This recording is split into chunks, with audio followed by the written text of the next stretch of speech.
उत्तर Korea ने America द्वारा Iran पर किए गए सैन्य हमले की कड़ी निंदा की है। उत्तर कोरिया ने इसे गंभीर उल्लंघन बताया, जिसका मुख्य सिद्धांत किसी देश की संप्रभुता का सम्मान करना और उसकी आंतरिक मामलों में दखल न देना है।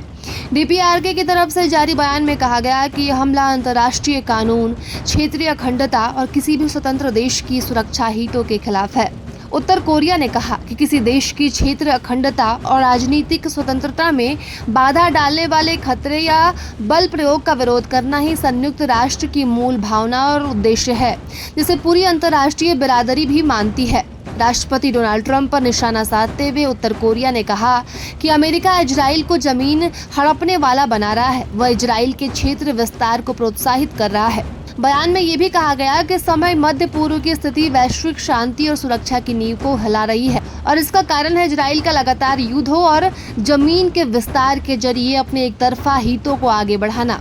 इसके पीछे पश्चिमी देशों की वह सोच है जिसने ऐसी कार्रवाइयों को छूट दी और बढ़ावा दिया है।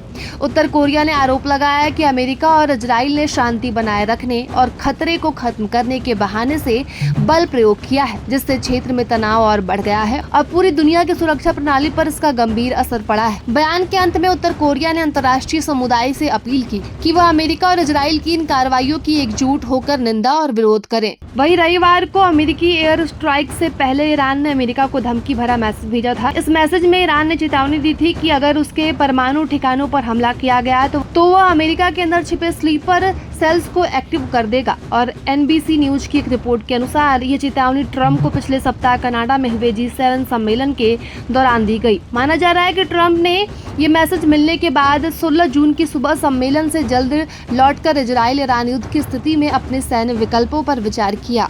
ईरान की धमकी के बाद अमेरिकी प्रशासन और कई प्रमुख शहरों की सुरक्षा एजेंसियां हाई अलर्ट पर हैं। न्यूयॉर्क, वाशिंगटन डीसी और शिकागो जैसे शहरों में सुरक्षा कड़ी कर दी गई है। इन शहरों में आतंकी गतिविधियों की आशंका जताई जा रही है।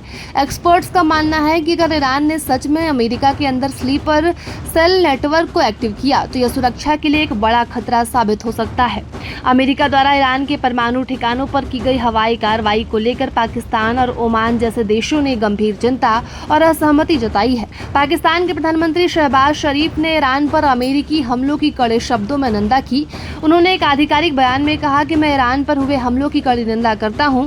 इस हमले में जिन लोगों की जान गई उनके लिए मैं ईरानी जनता के प्रति गहरी संवेदना व्यक्त करता हूं। यह हमला बेहद गैर जिम्मेदाराना और चिंताजनक है।